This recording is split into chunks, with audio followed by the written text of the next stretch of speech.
느부갓네살 왕에 대해서 말씀을 드렸는데, 오늘은 그의 아버지라고도 하고 어떤 사람들은 할아버지라고도 하는 느부갓네살 왕에 대하여 말씀을 드립니다. 느부갓네살 왕이 다니엘 세 친구가 풀무불 속에 들어가서 머리털럭 하나 상하지 아니하고 불 가운데 다니는데 네 사람이 다니는 그러한 모습을 다니엘 3장에서 봤죠.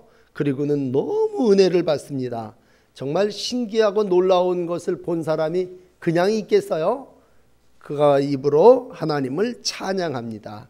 오늘 다니엘 4장이 길어서 뒤에 부분만 읽었는데 여러분 성경을 같이 찾아가면서 보시죠. 이래서 느부갓네살 왕이 조서에다가 서문을 하면서 하나님을 찬양하라고 하는 반포를 하게 됩니다. 그래서 2절에 보시면 지극히 높으신 하나님이, 한번 찾아가 보세요. 다니엘 4장 2절, 지극히 높으신 하나님이, 다 같이 읽어보세요. 내게 행하신 이적과 놀라운 일을 내가 알게 하기를 즐겨하노라. 그러면서 참으로 크도다 그의 이적이요 참으로 능하도다 그의 놀라운 일이요, 이러면서 하나님이 행하신 놀라운 이적에 대해서 찬양하고 있습니다. 그렇겠죠? 여러분 풀무불 속에 들어갔는데 사람이 상하고 해하지 않고 다시 나온다고 하는 건 이적이고 정말 하나님의 놀라운 능력이죠. 그래서 하나님의 거룩한 이름을 찬양합니다. 그럼 느부갓네살이 이렇게 하나님을 믿고 잘 살아야 될 거 아니에요? 그런데 안타까운 건 저 16절에 가서 한번 보세요. 사람의 마음이 어떤지 건너뛰셔서 16절에 가서 보시니까 사람의 마음이 어떻게 됐습니까? 또 그 마음이 변하여 사람의 마음 같지 아니하고 짐승의 마음을 받아 7대를 지나니라. 그러니까 하나님을 찬양했던 사람이 믿음이 있지 않고 하나님이 그에게 나타난 큰 역사를 보면서 찬양은 했지만 결국은 뭐예요? 사람의 마음 같지 않고 짐승의 마음이, 저 사탄의 마음이 그 가운데 들어오니까 짐승과 같이 살게 되는 거죠. 그래서 결국 이제 넘어가셔서 보면 이렇게 해서 느부갓네살 왕이 오늘 읽으신 대로 참 안타까운데 그 왕이 왕궁에 있지 않고 들판으로 싸다니게 됩니다. 이 미친 사람들 보면요, 집에 가만히 있지를 않아요. 그래서 여기저기 돌아다니는데 이 32절 같은 데 보면 쫓겨나서 들짐승과 함께 살면서 소처럼 풀을 먹을 것이요 7대를 지나서 지극히 높으신 이가 사람의 나라를 다스리며 자기의 뜻대로 그것을 누구에게 주시는 줄 아는 날까지 이르리라. 그러면서 정말로 제가 앞에 부분 설교를 하는 것보다 그냥 성경을 읽어드리는 게 좋을 것 같아서 33절 부분을 읽자고 그랬어요. 이렇게 느부갓네살이 쫓겨나서 풀을 먹고 몸을 하늘의 이슬에 적시게 그냥 지붕 없는 데 살았다는 얘기예요. 머리털이 독수리 털같이 자랐고 손톱은 새 발톱처럼 되었다. 그렇게 말씀함으로 이 느부갓네살 왕이 정말 인간같이 살지 않고 어떻게 짐승같이 살았다는 얘기입니다. 여러분 어떻게 보면요, 저 인간이, 우리가 그럴 때가 있는데 사람이냐 짐승이냐라고 하는 게 그 사람의 영이 어떠냐에 따라서 달라져요. 멀쩡한 사람이지만 오늘 인간적으로 볼 때 느부갓네살 왕은요 바벨론의 대왕입니다. 바벨론이라고 하면 더 설명을 하지 않더라도 오늘 20절에 있는 융성견고하여 많은 무리가 은택을 입었다. 그러니까 모든 주변의 나라들이요 전부 다 바벨론에다가 금을 바쳤어요. 그러니까 세상의 금은 다 바벨론으로 모인다고 그랬어요. 그러니까 부귀영화가 극에 달았고 세상을 정복하고 나니까 바벨론이 뭐라고 얘기하면 이제는 정복할 땅이 없다. 모든 금이요 다 바벨론으로 모여드는구나. 그렇게 하면서 결국은 오만해졌죠. 그 오만의 끝이 뭔 줄 아세요? 그 오만의 끝은 멸망입니다. 바벨론의 느부갓네살 왕이 자기 왕궁을 거닐면서 뭐라고 얘기를 하는지 한번 보세요. 30절에 나 왕이 말하여 이르되 이 큰 바벨론은 뭐라 그럽니까? 내가 능력과 권세로 건설하여 나의 도성으로 삼고 이것으로 내 위엄의 영광을 나타낸 것이 아니냐. 항상 문제가 뭡니까? 이 내가가 문제예요. 내가. 정말 하나님의 역사를 보면서 하나님이 이 모든 일들을 행하셨다. 그러면 여러분들은 성도입니다. 왜? 성도는 하나님께 영광 돌리는 사람이니까. 근데 바벨론 왕의 느부갓네살 왕이나 벨사살 왕이나 결국 똑같이 하는 건 뭡니까? 이 모든 통치, 이 모든 정복, 세상의 금 다 얻은 건 누가? 내가. 이게 내가라는 말이 하나님의 모습이 참 교만한 거예요. 회개하지 않고 오만함 가운데 아마 그 혀에 침이 마르기도 전에 하나님이 이제 형벌로다가 그래 네가 그랬어? 너 이놈아 저 들판에 나가서 소처럼 살아라 하죠. 너 이슬을 맞을 거다. 너 이제 그 금상에서 있는 게 아니라 왕궁을 네 스스로 버리고 나가서 그렇게 정말 짐승처럼 살게 될 거다. 7년을 살게 된다. 그러니까 어떻게 보면요. 내가 나의 도성, 내 위엄, 내 영광 그랬을 때 하나님이 그에게 내리는 건 뭐예요? 너는 영이 떠난 들짐승과 같은 인생의 삶을 살 거라는 거죠. 자, 오늘 낮에 여러분들에게 말씀 못 드린 성경 기절이 있는데 사도행전에 보시면은요 12장이 있습니다. 여러분 주보 안 표시해 보면 있는데 사도행전 12장에 보면 초대교회 때도요 헤롯이라는 왕이 있어요. 헤롯. 그 헤롯이 하나님께 영광을 돌리지 않습니다. 제가 읽어 드릴게요. 사도행전 12장 21절. 주보에 오늘 낮에 설교 두 번째 성경 기절이에요. 사도행전 12장 21절. 헤롯이 나를 택하여 왕복을 입고 단상에 앉아 백성에게 연설하니 백성들이 뭐라 그럽니까? 크게 부르되 이것은 신의 소리요 사람의 소리가 아니라 하거늘 헤롯이 영광을 하나님께 돌리지 아니하므로 주의 사자가 고치니 벌레가 먹혀 죽으니라. 여러분 헤롯이라고 하는 왕이 자기가 신이다 자기가 최고다 그랬을 때 하나님이 충이 먹어 죽게 아주 벌레가 와서 그 헤롯 왕을 먹습니다. 항상 여러분들 기억하셔야 되는 건 교만은 패망의 선봉, 거만한 마음은 넘어짐의 앞잡이 이렇게 생각하시면 하나님께 영광 돌려야 되는 이유가 분명합니다. 교만하여 내가 사람들이 당신이 신입니다. 그렇더라도 우리 어떻게 해야 돼요? 아닙니다. 하나님이 이 모든 일들을 행하셨습니다. 영광을 돌려야죠. 오늘도 하나님은요 찬송받기를 원하십니다.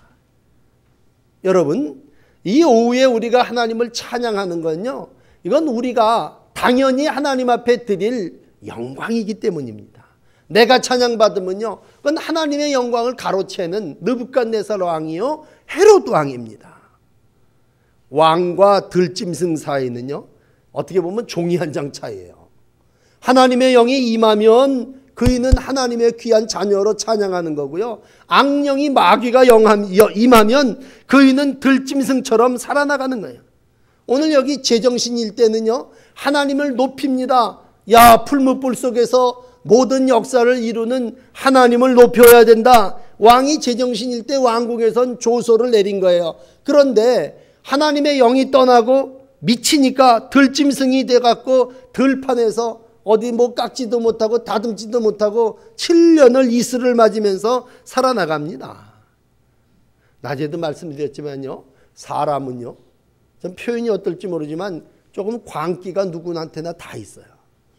성령이 그 약한 광기를 누르고 지배하고 다스리니까 성도로서 사는 거죠. 그냥 내버려두면 좀 미쳤나? 그럴 정도로 미치광이 같이 싸돌아다니고 날아다니는 거죠.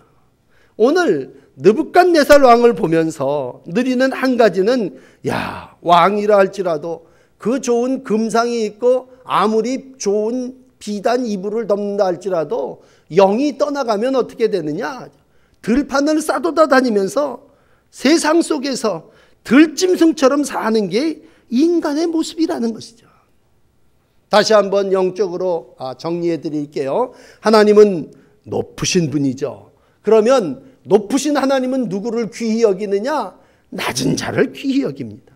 하나님은 참 묘해요. 낮은 자를 높이셔요. 그러니까 겸손히 다니엘처럼 나는 세상에 이런 거 다 필요 없습니다. 그리고 하나님의 이름을 높일 때 하나님이 들어서 셋째 치리자로 다니엘을 삼으시죠. 그런데 자기가 높다고 하는 사람, 내가 나의 도성이 내 왕국이 내가 싸워서 이룩했다, 그런 자는요 하나님이 들어서 저 들판에다 던져갖고 들짐승처럼 살게 하신다는 얘기죠. 아마 처음부터 이 느부갓네살 왕이 내가 이렇게 들짐승처럼 살 거다 그렇게 생각 안 했을 거예요. 보십시오.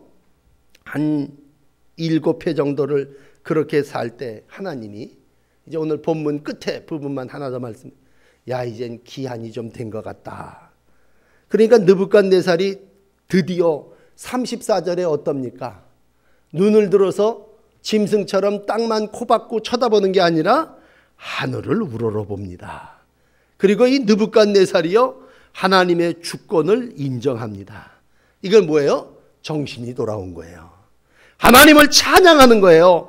지극히 높으신 하나님의 전능하심을 찬양할 때에 그의 모든 게 다 회복되어집니다. 여러분, 신앙은 매맞지 않고 미리 눈을 들어 하나님을 우러러보는 거예요. 하나님을 우러러보면 하나님께서 여러분들을 통해서 찬양을 받으시고 여러분들의 날들을 다니엘처럼 존귀한 자의 삶이 되게 해 주십니다. 오늘도 내 인생의 주인이 누구? 하나님이십니다. 하나님의 주권을 인정하십시오. 내가 내 도성, 내 모든 것들을 이루었다, 그렇게 절대로 느부갓네살 왕처럼 말씀하지 마시고 이 세상의 주인은 하나님이십니다.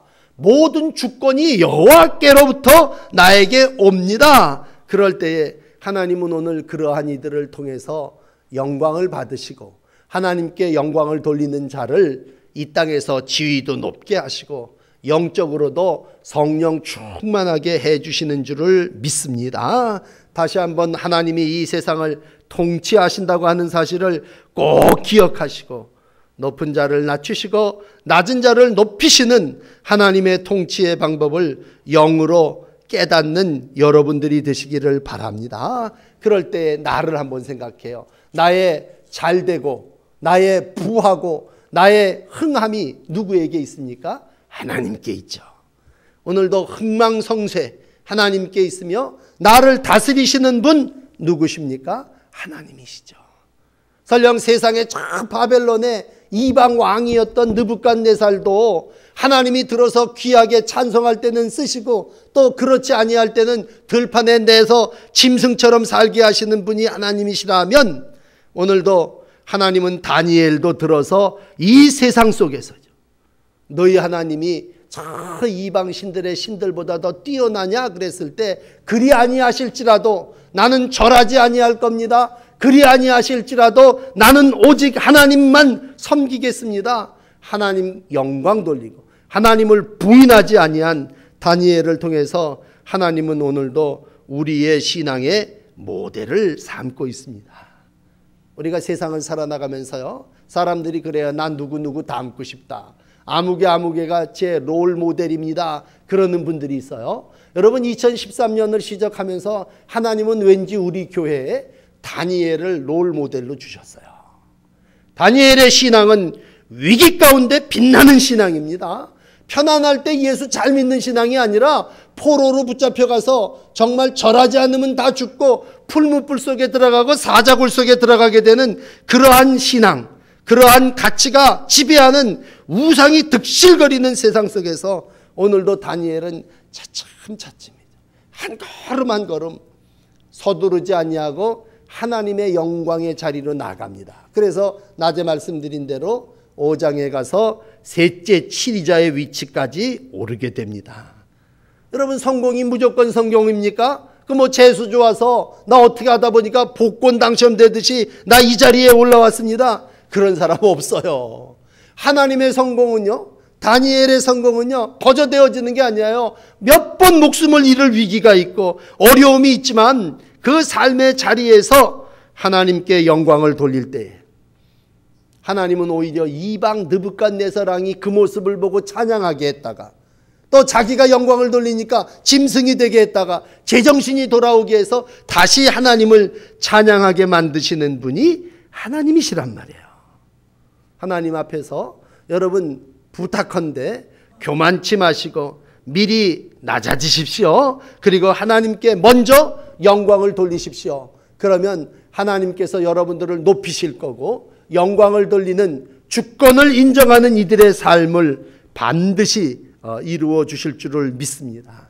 오늘 다니엘 4장을 읽으시면서 온 성도들이 하나님께 주권이 있음을 믿고 마지막 하나님의 의로운 통치가 다니엘을 통해서 이루어짐을 기억하시면서 이 땅에서 늘 말씀으로 경고를 삼으시고 회개함으로 다니엘과 같은 존귀히 여김을 받는 믿음의 삶을 살아나가시는 복된 성도 여러분들이 다 되시기를 주의 이름으로 축복합니다. 자, 교회